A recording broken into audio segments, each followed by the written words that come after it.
The knife pressed against my throat was cold, colder than the February rain that had been falling for 3 days straight. I could smell the desperation on the kid holding it, probably younger than some of the soldiers I'd served with in Afghanistan, but his eyes held the same hollow look I'd seen in combat zones. "Give me your wallet, old man," he whispered, his hand shaking so bad I was more worried he'd cut me by accident than on purpose. I looked at him, really looked at him. 17, maybe 18, track marks on his arms, clothes that hadn't been washed in weeks. The knife was a kitchen blade, probably stolen from somebody's apartment. "Son," I said quietly, not moving an inch. "I've been living on these streets for 8 months. You think I got a wallet?" His face crumpled, and for a second I thought he might cry. The knife wavered. "I need money, man. I need it bad." I knew that desperation. I'd felt it crawling through my veins every morning when I woke up in whatever doorway I'd passed out in the night before. The kind of need that made you forget who you used to be. Forget everything except the next fix, the next drink, the next thing that might make the pain stop for a few hours.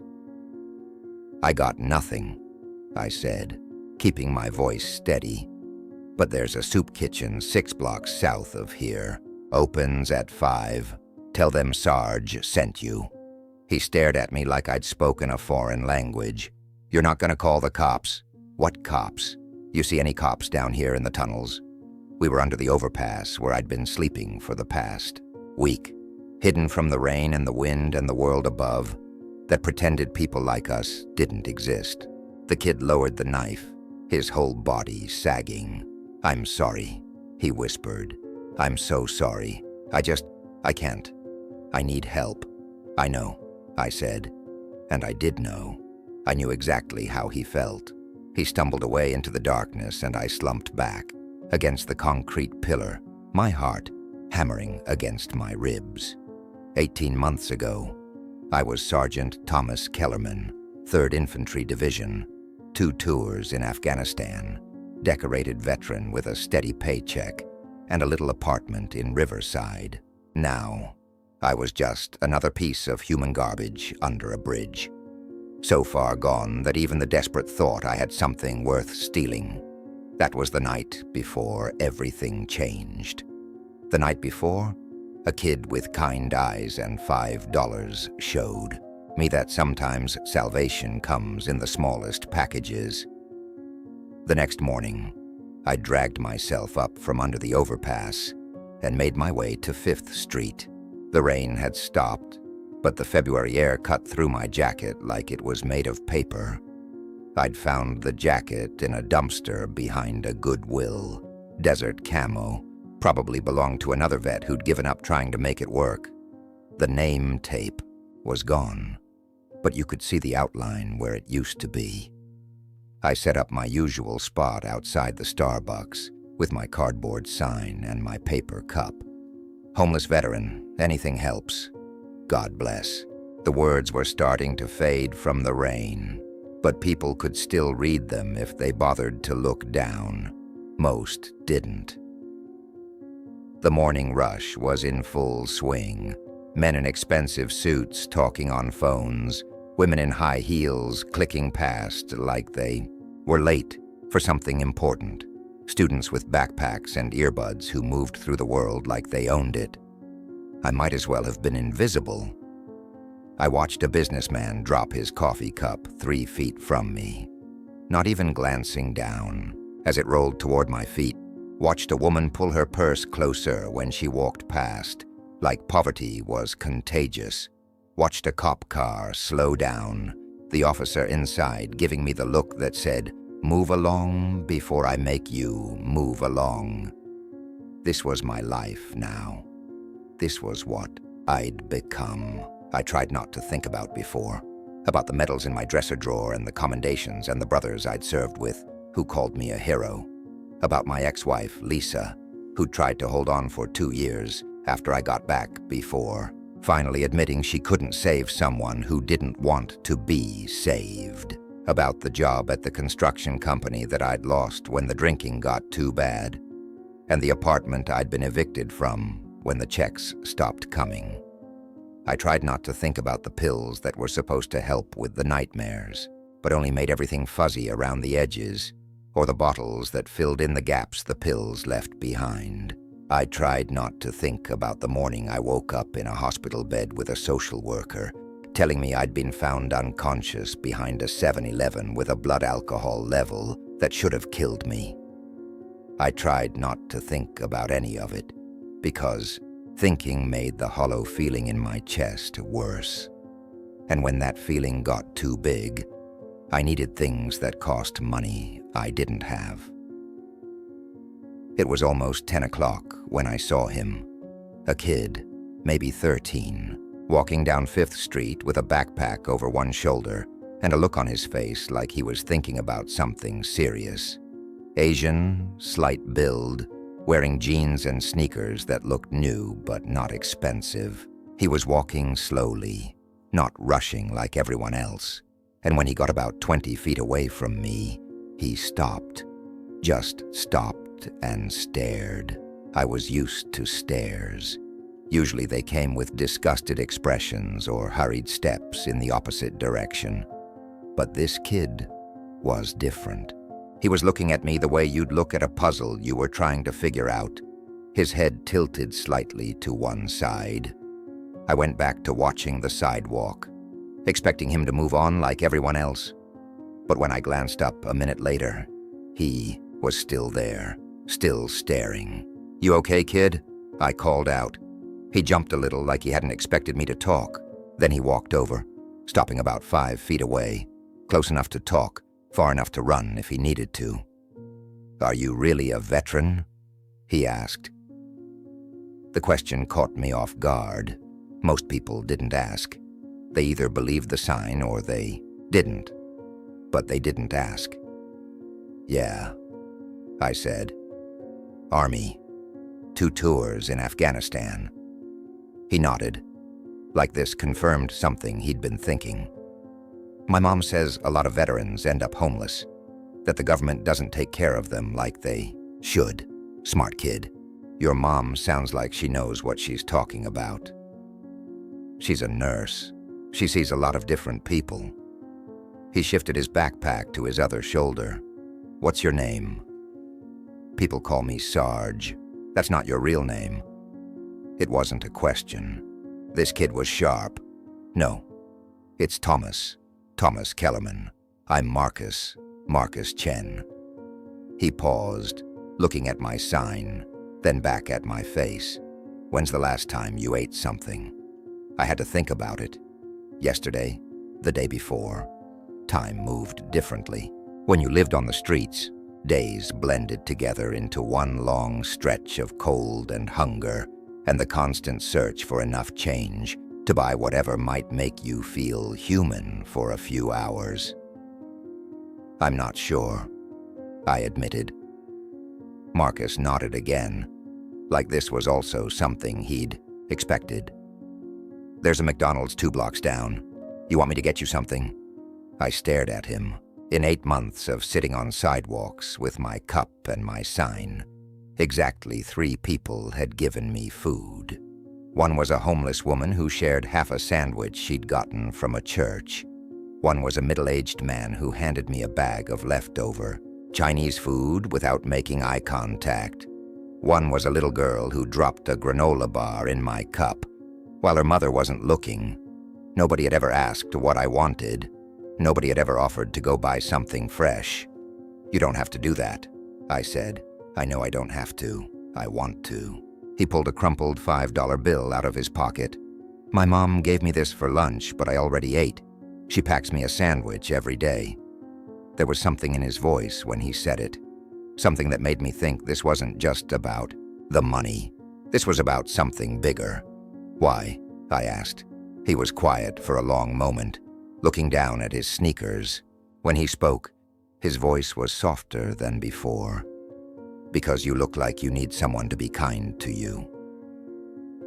The words hit me like a physical blow.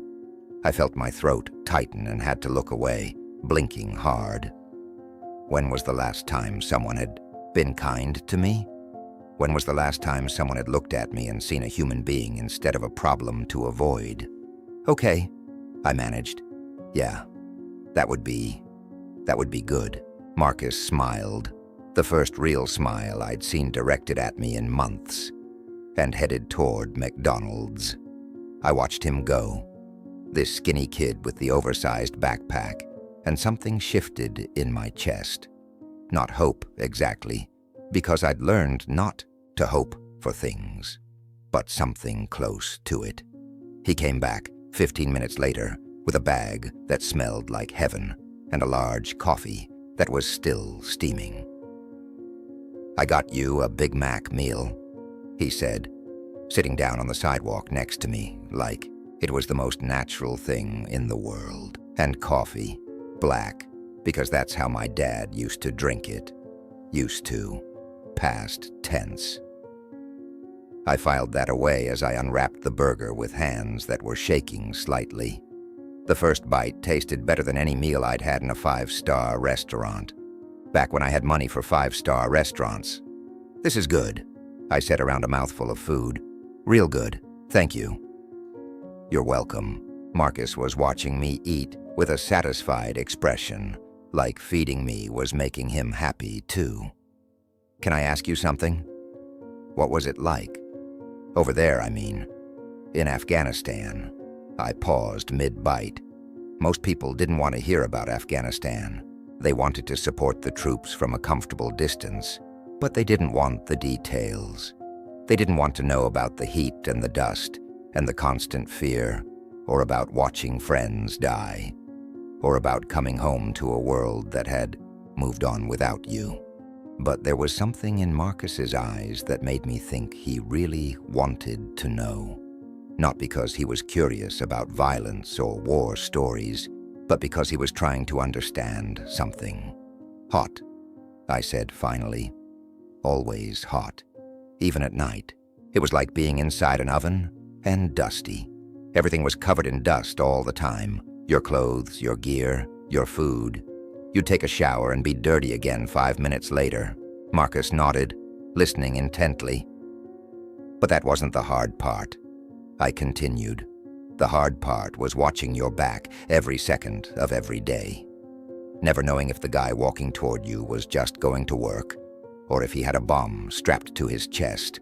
Never knowing if the road you were driving down had an IED buried in it. Never being able to relax, never being able to let your guard down." "Is that why you can't sleep?" Marcus asked quietly. I looked at him sharply. "How do you know I can't sleep?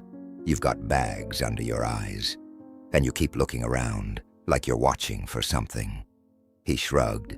"My mom does that sometimes, after she has a really bad shift at the hospital. Says she can't turn off the part of her brain that's always expecting the worst thing to happen." This kid was way too observant for 13 years old. "Yeah," I said. "I don't sleep much. Too many dreams." Marcus nodded like he understood, even though there was no way he could understand what it was like to wake up screaming because you dreamed about stepping on an IED, or about watching your best friend bleed out in your arms while you waited for the medevac that came 10 minutes too late. "My dad had nightmares too," he said softly. There it was again, past tense. He was a soldier, Marine, 2 tours in Iraq. Marcus picked at the edge of his backpack. "He came back different. That's what my mom says. Before he left, he used to laugh all the time. He'd dance with my mom in the kitchen while she was cooking dinner, and he'd help me with my homework, and we'd go fishing on weekends." Sounds like a good dad. He was. But after he came back? Marcus trailed off, staring at something in the distance. He stopped laughing, stopped sleeping, started drinking. A lot. My mom tried to help him, but he wouldn't talk to anyone, wouldn't go to therapy, just sat in his chair all day watching TV or staring at nothing. I knew that stare. I'd seen it. In my own mirror before I stopped looking in mirrors. One day he just left. Marcus continued. I was at school, and my mom was at work, and when we came home, all his stuff was gone. No note, no explanation, just gone. How long ago? 3 years. I was 10. Jesus, this kid had been dealing with an abandoned father and a mother working. Extra shifts to keep them afloat since he was 10 years old. No wonder he looked at homeless veterans with something other than disgust. I'm sorry, I said, and meant it. It's not your fault. Marcus looked at me with those two wise eyes. But sometimes I wonder if he ended up like you, alone somewhere, living on the streets. And I hope that if he did, someone is being kind to him. The words hung in the air between us, heavy with meaning. This kid wasn't just buying me lunch out of the goodness of his heart. He was trying to save his father by saving me. Your dad. He might not be on the streets, I said carefully. There are other programs, other places. I know. My mom checked. Everywhere. Called the VA, called the police, hired a private investigator with money we didn't have.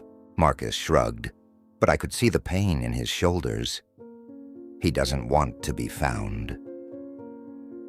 We sat in silence for a while, me finishing my meal and Marcus watching the people walk by. I found myself seeing the street through his eyes. All these adults rushing around with their important lives, none of them noticing the 13-year-old kid sitting on a sidewalk with a homeless man. Do you have somewhere to sleep tonight? Marcus asked eventually. Yeah. There's a place under the overpass. It's dry. Is it safe? I thought about the kid with the knife from the night before. Safe enough. Marcus didn't look convinced, but he didn't push it. Smart kid knew when not to ask questions he didn't want to hear the answers to.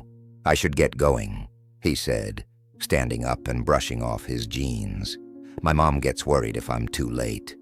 Thanks for lunch, I said, and for sitting with me. It's been a while since I had someone to talk to. I come this way every Tuesday after school, Marcus said, adjusting his backpack. Maybe I'll see you around. I watched him walk away, this skinny kid with the big heart, and felt something I hadn't felt in months. Not hope exactly, but the absence of despair. For the first time in as long as I could remember, Tuesday couldn't come fast enough. The week crawled by. I spent Monday night under the overpass, listening to the sounds of the city above, cars and sirens and the distant hum of lives being lived. Tuesday morning found me back on 5th Street with my cardboard sign, counting the hours until school let out. Marcus showed up at 3:30 with another coffee and a sandwich his mother had packed. She made extra, he explained, unwrapping what looked like turkey and cheese on wheat bread. Said she was experimenting with a new recipe. I didn't believe him for a second, but I took the sandwich anyway. It was good, real good, and I told him so. I'll tell her you liked it. Marcus settled down on the sidewalk beside me. How was your week? Nobody had asked me that question in so long, I almost didn't know how to answer it. How do you explain that every day is the same when you're homeless?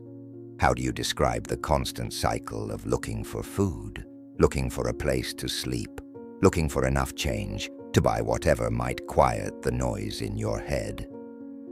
Quiet, I said finally. Not much happens down here. Marcus nodded like he understood, but how could he? He had a home and a mother who packed him sandwiches and worried when he was late. He had a future and possibilities and all the things I'd thrown away. Can I tell you something? He asked. Sure. I've been thinking about you all week, wondering if you were okay, if you had enough to eat, if you were staying warm. Marcus looked down at his hands. Is that weird? It was weird, but not in a bad way. It was weird like finding out someone remembered your birthday when you'd forgotten it yourself. Weird like discovering that your life mattered to someone. Not weird, I said. Nice. It's nice to matter to somebody. You do matter, even if it doesn't feel like it. I wanted to argue with him, wanted to explain that people like me were disposable, that society had written us off and moved on. But there was something in his voice that stopped me. This kid believed what he was saying. Somehow, in a world full of adults who stepped over homeless people like they were potholes in the sidewalk, a 13-year-old boy had decided that I was worth his time. We talked for an hour that day about school. Marcus was in 8th grade, good student, wanted to maybe be a doctor like his mom. About books. He was reading The Outsiders for English class and thought I might like it because it was about people who didn't fit in. About music. He played violin, had been taking lessons since he was 6, sometimes played in the school orchestra. Do you miss it? He asked, as he was getting ready to leave. Being in the army? I had to think about that. Did I miss the structure, the sense of purpose, the brotherhood, or did I just miss being someone who mattered? I miss knowing what I was supposed to do, I said finally. In the army, everything was clear. You had orders, you followed them, you took care of your squad. Out here, I gestured at the street around us. I don't know what I'm supposed to do. Marcus was quiet for a moment. Maybe you're supposed to just survive until things get better. What if they don't get better? They will. He said it with the confidence of someone who still believed the world was basically good, that bad situations were temporary, that people were fundamentally decent. They have to. I wished I could believe that. I wished I could see the world through his eyes, where kindness was normal and people helped each other and things worked out in the end. The third Tuesday, Marcus brought homework, not because he needed help. This kid was way smarter than me, but because he wanted company while he did it. So we sat on the sidewalk outside Starbucks, him working through algebra problems while I watched people pretend not to see us. Mom wants to meet you, he said, while erasing something in his notebook. I nearly choked on my coffee. What? She's been asking about you, about the man I have lunch with on Tuesdays. Marcus looked up from his math. I told her you were a veteran, and she got this look on her face. The same look she gets when she talks about my dad. Marcus, I don't think that's a good idea. Why not? How do you explain to a 13-year-old that some people are too broken to be around normal families? How do you tell him that you smell like the streets, and you haven't had a real shower in weeks, and you sometimes shake when you haven't had a drink? I'm not really the kind of person parents want their kids hanging around with, I said. Marcus frowned. You've never been anything but nice to me. That's not the point. Then what is the point? I struggled to find words that wouldn't hurt his feelings. Your mom works hard to take care of you. She's got enough to worry about without wondering if the homeless guy her son talks to is dangerous. Are you dangerous? No, but she doesn't know that. Marcus considered this, tapping his pencil against his notebook. What if I told her you weren't? What if I explained that you're my friend? Friend. When was the last time someone had called me that? She'd want to protect you, I said. That's what good mothers do. From what? From learning that veterans get forgotten. From seeing that homeless people are human beings. Marcus's voice got stronger. My mom taught me to help people who need help. She taught me not to judge people by how they look or where they live. She'd be proud of me for sitting with you, maybe. Or maybe she'd be terrified that her 13-year-old son was spending time with a man who'd lost everything and had nothing left to lose. "Let me think about it," I said. Marcus nodded and went back to his homework, but I could see him glancing at me out of the corner of his eye, like he was trying to figure out what I was afraid of. The truth was, I was afraid of everything. I was afraid of letting him down, afraid of proving his mother right if she thought I was dangerous, afraid of getting attached to this kid and his family, and then losing them like I'd lost everything else. I was afraid of hope, because hope was what hurt the most when it died. The fourth Tuesday, Marcus didn't come alone. I saw him walking down 5th Street with a woman beside him, Asian, probably in her late 30s, wearing scrubs that suggested she'd come straight from work. Even from a distance, I could see the family resemblance. Same dark hair, same slight build, same intelligent eyes. My first instinct was to run, pack up my cardboard sign and my cup and disappear into the crowd before she could get a good look at me.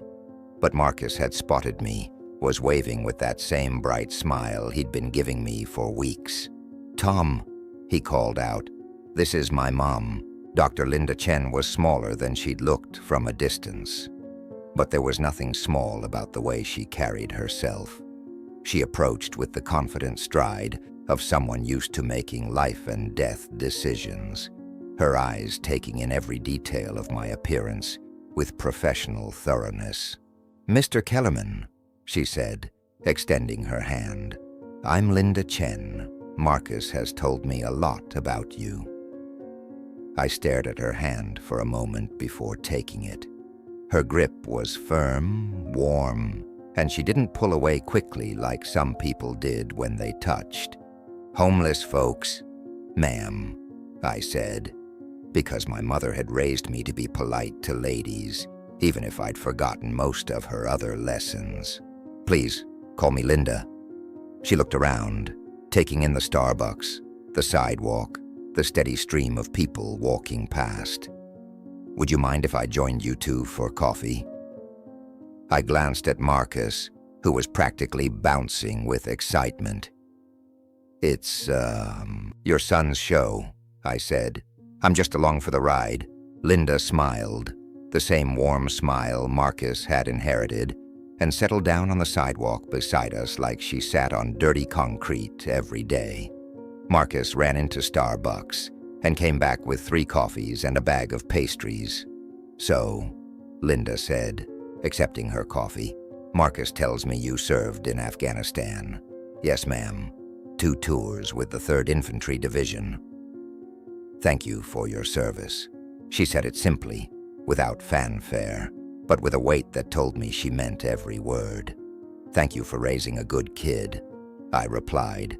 Not many 13-year-olds would give up their lunch money to buy a stranger coffee. Linda looked at Marcus with pride and something else. Sadness, maybe, or worry. Marcus has always been empathetic. Sometimes I think he feels things too deeply. "Nothing wrong with feeling things," I said. "World could use more people who care." We sat there while drinking coffee and watching the street. Linda asked questions, not prying questions, but the kind of questions that showed genuine interest. Where was I from originally? How long had I been in the city? Did I have family? I found myself answering more honestly than I had with anyone in months. Maybe it was because she was Marcus's mother, or maybe it was because she had the same gift he did for making people feel human. "Marcus mentioned that you've been having trouble sleeping," she said eventually. I shot a look at the kid, who had the grace to look embarrassed. "I didn't tell her everything," he said quickly, "just that you have nightmares sometimes." "It's common among veterans," Linda said gently. "PTSD manifests in many ways: insomnia, Hypervigilance, nightmares, depression. I don't need therapy, I said more sharply than I'd intended. Linda held up her hands. I wasn't suggesting therapy. I was just acknowledging that what you're experiencing is normal for someone who's been through trauma. Normal. I couldn't remember. The last time anyone had called anything about me normal. The VA has programs, she continued. Housing assistance, job training, counseling, if you change your mind about therapy. I've tried the VA. The words came out bitter. They've got a waiting list longer than my arm, and a bureaucracy that could choke a horse. By the time they get around to helping you, you're either dead or you figured out how to help yourself. Linda nodded.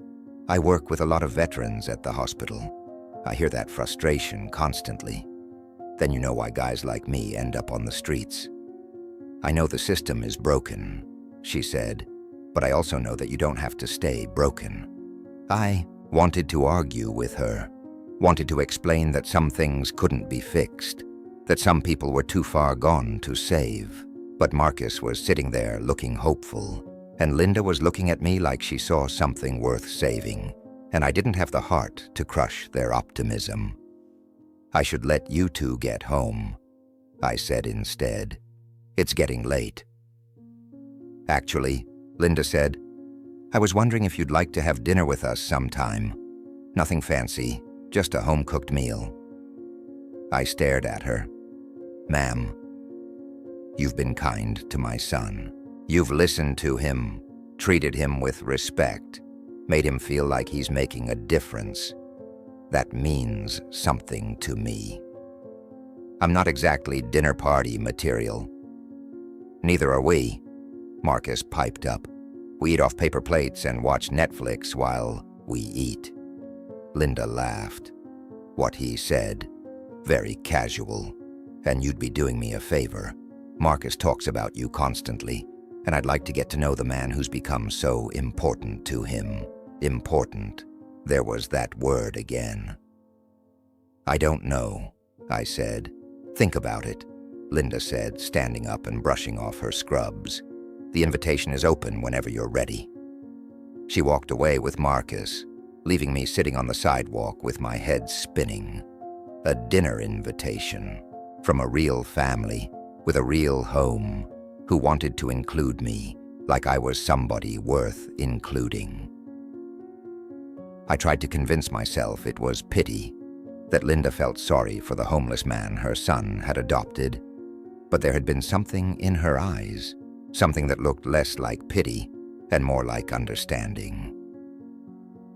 The 5th Tuesday, I was late getting to my spot on 5th Street. I'd spent the night in the emergency room after finding an old man collapsed behind a dumpster, staying with him until the paramedics arrived, and then giving a statement to the police. By the time I made it to Starbucks, Marcus was already there, pacing back and forth in front of the building. There you are, he said, relief flooding his voice. I was starting to worry. Sorry, kid, had a long night. Marcus looked me over, taking in my rumpled clothes and the exhaustion that probably showed on my face. Are you okay? I'm fine. Found another vet in bad shape. Had to call 911. Is he going to be okay? I think so. Paramedics got there fast. Marcus nodded, accepting this like it was normal for me to spend my nights looking out for other people on the streets, which I realized it kind of was. Maybe it was the soldier in me, or maybe it was just basic human decency, but I couldn't walk past someone who needed help. My mom wanted me to ask you something, Marcus said as we settled into our usual spots, yeah? She's working this Saturday, pulling a double shift at the hospital. I'm supposed to stay at my friend Jake's house, but Jake got sick and his whole family has the flu. Marcus looked down at his hands. She was going to call in sick so she could stay home with me. But they really need her. She's one of their best trauma nurses. I could see where this was going, and it made my stomach clench. She was wondering if maybe you could hang out with me for a few hours, just until she gets home from work. Marcus, I know it's a lot to ask, and I know you probably have things to do, but I'm not supposed to be alone all day, and my mom doesn't have anyone else to call. The kid was 13, old enough to take care of himself for a few hours, but young enough that a responsible parent wouldn't want to leave him alone all day. And Linda was a single mother, working extra shifts to make ends meet, probably stretched thin between her job and taking care of her son. What would we do? I asked. Marcus brightened. I was thinking we could go to the library. They have computers and it's warm, and nobody bothers you if you just sit and read. Then maybe get lunch somewhere. The library, a public place, safe, respectable. Not like I'd be taking him to some dangerous part of town or exposing him to anything inappropriate. Your mom really okay with this? She suggested it. Said you were the only person she'd trust to look after me. Trust. This woman barely knew me, but she trusted me with the most important thing in her life. Okay, I said, but you have to promise me something. Anything. If I start acting weird, or if something doesn't feel right, you call your mom immediately. Don't worry about hurting my feelings. Don't try to handle it yourself. Just call her. Marcus looked puzzled. Acting weird how? How do you explain PTSD to a 13-year-old? How do you tell him that sometimes the world tilts sideways and you're back in Afghanistan? Or that crowds can make you panic? Or that loud noises sometimes send you diving for cover? Sometimes my brain gets confused, I said carefully. Sometimes I think I'm somewhere else, or I think something dangerous is happening when it's not. If that happens, I need you to be smart about it. Marcus nodded solemnly. Like when my dad used to think he heard explosions? Yeah, like that. I can handle it, Marcus said with more confidence than any 13-year-old should have to have. I had lots of practice with my dad, and there it was again. This kid's ability to break my heart with a single sentence. Saturday morning found me standing outside a small apartment complex in a middle-class neighborhood, looking up at a building that screamed normal family life. Kids' bikes in the parking lot, flowers in the window boxes, the kind of place where people had barbecues and knew their neighbors' names. I almost turned around and left 3 times before I finally knocked on the door. Linda answered, wearing scrubs and a tired smile. Tom, thank you so much for doing this. I know it's not exactly a normal way to spend your Saturday. It's fine, I said, and meant it. Happy to help. Marcus appeared behind his mother, backpack slung over his shoulder and that same bright smile I'd come to look forward to every Tuesday. Ready for a library adventure? He asked. Linda handed me a piece of paper with her phone number and the hospital's number. Call me if you need anything at all. I should be home by 6, but if I'm running late, I'll let you know. She kissed Marcus on the forehead and headed out the door, leaving me standing in her living room feeling completely out of place. The apartment was small but clean, filled with the kind of things that made a house a home. Photos on the walls, books on shelves, a couch that looked comfortable and well used. Come on, Marcus said, grabbing my hand like it was the most natural thing in the world. The library's only a few blocks away. We spent 4 hours at the library. Marcus showed me how to use the computers, helped me set up an email account I probably wouldn't use, and we both got lost in books for a while. He was reading something about marine biology. Kid was obsessed with sharks, while I found myself drawn to a biography of Ulysses S. Grant. It was peaceful in a way I'd forgotten existed. Quiet but not empty. Warm without being overwhelming. full of people who were there for the simple pleasure of reading and learning. Marcus fit right in, and nobody looked twice at me as long as I was sitting with him. For lunch, we went to a little diner where Marcus ordered a grilled cheese sandwich, and I had the best bowl of soup I'd tasted in months. The waitress called him Honey and asked about school, treating him like a regular customer. "I come here sometimes with my mom," he explained, "after her shifts, when she's too tired to cook." We talked about everything and nothing: school, books, movies, what it was like growing up in different parts of the country. Marcus was curious about my childhood in Ohio, about what it was like to have brothers and sisters. I had 2 sisters, both of whom I hadn't spoken to in years, about whether I'd always wanted to be a soldier. "Not really," I admitted. "I wanted to be a teacher, actually. High school history." What happened? 9/11 happened. I was 19 in college, and suddenly it felt like the most important thing I could do was serve my country. Marcus nodded thoughtfully. "Do you ever think about teaching now?" "Now?" I laughed, but there wasn't much humor in it. "Kid, look at me. What school district is going to hire a homeless veteran with a drinking problem?"